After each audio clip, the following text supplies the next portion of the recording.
Seus mal diagramados, voltemos a galãs feios do início. Um dos nossos arquétipos favoritos era o do esquerdomacho. Em resumo, aquele barbudinho do bloquinho, boné do MST que adora um cineminha cult e que vive com um livro de esquerda embaixo do braço. Fininho. Quer dizer que o capital nem pensar, muito pesado para usar na balada. Hoje já sabemos que, no fim das contas, aquele date tomando litrão e preocupado com os boletos e a situação da faixa de Gaza pode ter um fim de noite tão ou mais decepcionante que uma ida ao motel com um hétero top bolsonarista. Qual o lema que resume o esquerdomacho? Eu sou desconstruído, só pra te comer. Nosso personagem de hoje, no Passado Secreto, pode ser definido como um esquerdomacho macroeconômico. Posso até ser de esquerda, mas só quero te f***.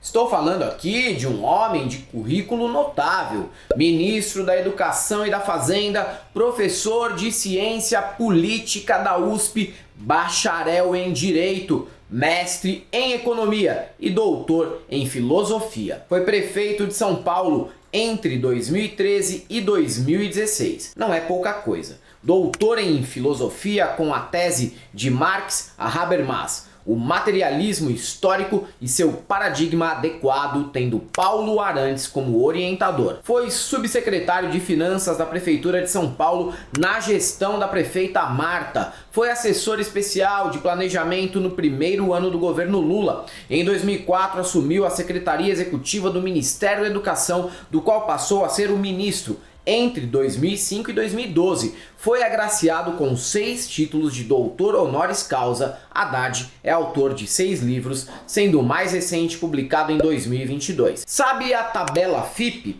Então, é produto do trabalho do Haddad como coordenador da Fundação Instituto de Pesquisas Econômicas da Universidade de São Paulo. É da sua gestão no MEC que surgiu o Programa Institucional de Bolsas de Iniciação à Docência, o Sistema de Seleção Unificado e o Programa Universidade para Todos, assim como a reformulação e ampliação do Fundo de Financiamento ao Estudante do Ensino Superior e do Exame Nacional do Ensino Médio. Como prefeito, resolveu arrumar confusão com todos os machinhos que fizeram cirurgia de reafirmação de gênero na época, quando ainda se substituía um pênis murcho por um motor de maré e ficou marcado pela tentativa de mudar, em definitivo, o transporte urbano da cidade. De novo, não é pouca coisa e é uma ficha corrida de serviços admirável. E fiz uma seleção bem sucinta do que ele já realizou, caso contrário, seriam mais uns 15 minutos só relatando como foi a carreira acadêmica e política de Fernando Haddad. Em 2018, como um bom soldado devotado à causa, encarou nas urnas Jair Bolsonaro em seu auge, uma tarefa ingrata que, apesar da facada e da onda reacionária que atingiu o Brasil naquela eleição, ele realizou a contento, conseguindo chegar bem ao segundo turno. Não é mesmo pouca coisa ter que enfrentar o mito elevado a santo após a facada e o Sérgio Moro ao mesmo tempo e com o Lula preso. Diante disso, é impressionante, mas não surpreendente a quantidade de idiotas que acharam que Haddad era menos preparado para o cargo que o Rayan Santos dos anos 80, o picareta-mor Paulo Guedes. Olha que homem sério, gente. Ó, que homem sério, hein? É ele que vai ser o ministro, viu, gente? Se o Bolsonaro for eleito, ele que vai ser o ministro da Economia. Mas agora temos o Haddad ministro da Fazenda. Segundo o Infomoney, ele tem baixado a guarda do mercado. Para um dos manda-chuvas do Bradesco, a economia está respondendo às políticas de Fernando Haddad. Ué, a gente não ia virar a Venezuela? Cadê a minha picanha de Lulu da Pomerânia? Cadê a minha fraldinha de Border Collie, Bolsonaro? Você prometeu. Ao mesmo tempo, é colocado na conta de Haddad a ideia de fazer cortes no BPC, o benefício de prestação continuada, destinada aos idosos miseráveis ou inválidos. Estranho que controle de fraudes é trabalho de gestão do dia a dia e não pauta para um ministro ficar declarando por aí. Esse apito aí é para qual cachorro escutar. Segundo o economista Davi Decache, os alvos principais do pacote são pessoas em situação de miséria, pois o BPC atende às pessoas de baixa renda. Para ele, o que se tem é um conjunto de propostas para esmagar a saúde, a educação, o BPC, a previdência e fazendo o quê? Forçando-os a caber dentro do teto. Nessa análise, Descartes chega a tirar onda. Como dizia Paulo Guedes, a ideia é quebrar os pisos para não furar o teto. Mais que isso, o novo arcabouço fiscal foi construído em duas fases. A primeira foi a implementação de tetos de gastos baixos o suficiente para esmagar os pisos da saúde, educação, BPC e a parte da previdência social vinculada ao salário mínimo. Como se não bastasse isso, surgiu a ideia estapafúrdia de mexer no FGTS, o que ainda está no campo do boato. Rapaz, mexer com saque aniversário do FGTS. Vocês sabem que boa parte do que acontece na política só existe no Zap Zap Minion e na cabeça dos cracudos de política, como nós aqui da Galãs Feios. Mas se isso aí for verdade e for aprovado, não tem boa comunicação de governo que vai resolver esse desastre. Inclusive a CUT já pediu reunião para esclarecer essas prováveis mudanças no seguro-desemprego, FGTS e abono salarial que tem circulado por aí. De todo modo, quero aproveitar a atuação do maior cliente da Amazon de todos os tempos para debater outra coisa. Toda vez que o governo Lula faz algo de questionável, vira uma p*** da os debates na esquerda. Pior, se ergue uma onda de impedimento ao debate, seja por fé messiânica nas capacidades mágicas do Lula em ser, assim como o Papa, infalível, ou por um medo incontrolável diante de uma provável volta do Bolsonaro. E desse jeito, muitos parecem reduzir a esquerda a mero governismo subserviente ou medo incontrolável diante do bolsonarismo. Antes, já era comum o papo de por favor, não sejam muito de esquerda, senão a direita volta.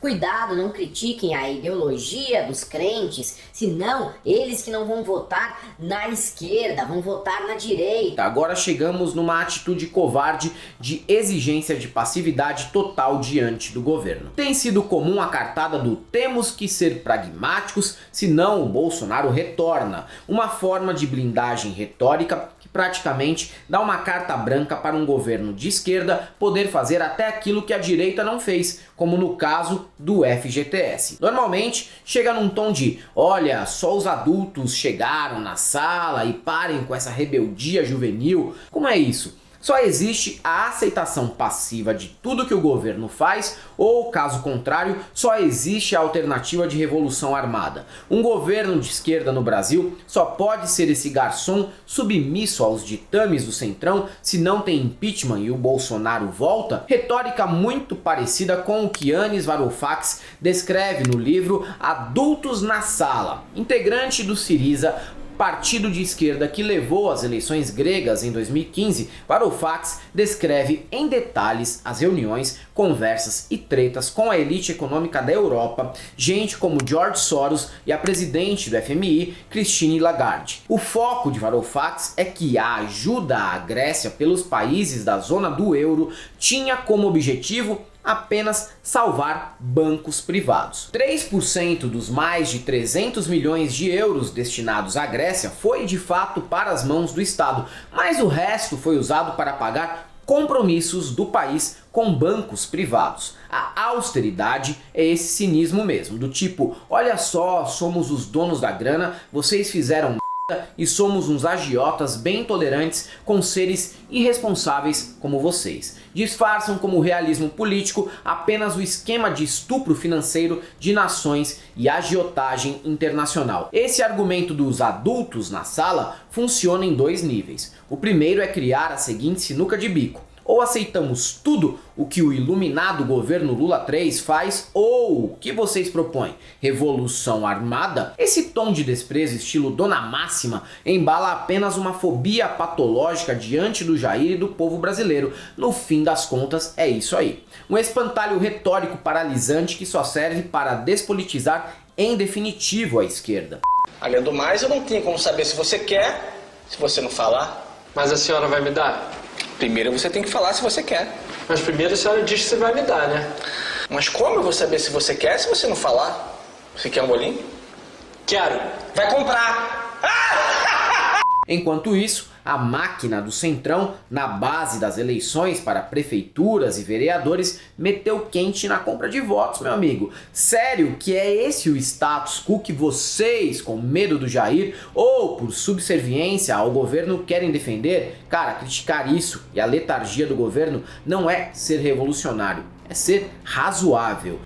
Mas vai perder. Se é destino perder sem tentar, o que temos então é o Centrão usando o Planalto como firma terceirizada. Teu voto foi no Lula e no PT ou apenas para tirar o Jair? Ser de esquerda é isso? Reportagem da Folha mostrou o que qualquer um que não seja um alienado de militância de rede social já sabe desde sempre. Sem malas e mais malas de dinheiro vivo, eleição em município não funciona. E com a chegada em definitivo das organizações criminosas e das emendas PIX na política, esquece.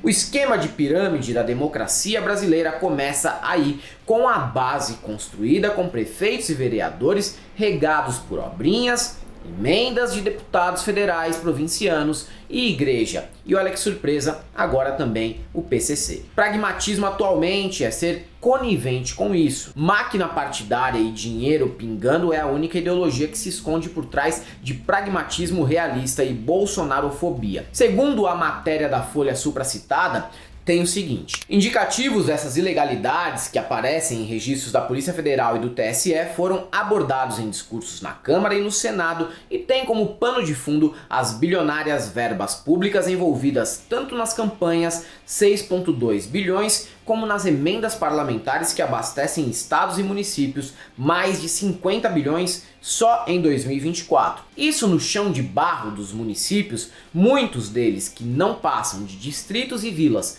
com prefeitura e vereadores, têm que virar dinheiro vivo. Sem isso, prefeito não se faz. E sem prefeito, em 2026 não tem deputado federal e nem governador, o que atinge em cheio as eleições presidenciais e a pirâmide de cartas marcadas se desfaz. Esse deveria ser um dos focos estruturais a serem resolvidos. Mas parece que está bom para diversas máquinas partidárias, né? Sejam formados por patriotas ou esquerdistas. Esse pragmatismo da impotência nasce daquilo que o filósofo Marcos Nobre denominou como PMDBismo. O Brasil, desde a redemocratização na década de 80, convive com uma cultura de baixo teor democrático que blinda o país contra transformações sociais mais profundas. Porém, o PMDBismo, apesar do nome, não é algo restrito a um partido específico, mas um fenômeno transversal a todo o espectro político. O PMDBismo teria 5 características. 1. Governismo, ou seja, independentemente da orientação ideológica do Executivo Federal, é preciso sempre permanecer no poder. 2. Criação de mega maiorias legislativas para chantagear o Executivo com tal base. 3. Chantagem que antes funcionava na base de um sistema de vetos, evoluiu para a ameaça sempre presente de impeachment. 4. Impedir a entrada de novos membros no poder, tornando o bloco governista pouco ou nada plural. 5. Evitar o conflito aberto, solucionando as disputas nos bastidores da política. Quando se defende em tom adulto e realista o pragmatismo, não se defende o governo eleito, e sim o PMDBismo, que hoje é mais bem encarnado no PSD de Gilberto Kassab. Ele é o Pablo Marçal do esquema de pirâmide eleitoral que o pragmatismo dos adultos dá suporte. Então, esqueçam esse papo de que quem critica pontualmente ações do governo tem que necessariamente ser taxado como revolucionário juvenil ou ter que apresentar, junto com a crítica, o currículo do sucessor de esquerda do Lula. Entre a revolução e a condução de um governo que não seja acovardado, existe muita, mas muita margem para manobra. Se não for assim, vai nos restar a administração de uma esquerda tadalafila, que não gera tesão e que busca factoides para justificar perder o fato de perder espaços só para depois colocar a culpa nos 500 anos de história do Brasil ou em performances em universidades federais. Não é a educação pelo que está destruindo a esquerda, é a educação de levar no e ainda achar gostoso quando é com o esquerdomacho certo que vai fazer o Jair voltar. É isso aí, galera. Para quem gosta do nosso canal, nós temos nosso apoio, seja membro Pix e conta jurídica, caso vocês queiram e possam fazer uma colaboração para que a gente continue por aqui produzindo conteúdo para vocês. Além do YouTube, estamos presentes também no TikTok, no Facebook, no Instagram, no Threads e no Blue Sky. Sigam a gente por lá. Não deixem de conhecer nossos novos modelos de camiseta no site da El Cabriton e é um ótimo presente para o Natal, e o nosso curso no ICL, o Instituto Conhecimento Liberta. E para todos aqueles que ainda estão com dúvidas se pode ou não criticar o governo chegando em 2025, só temos uma coisa para te dizer: não passarão.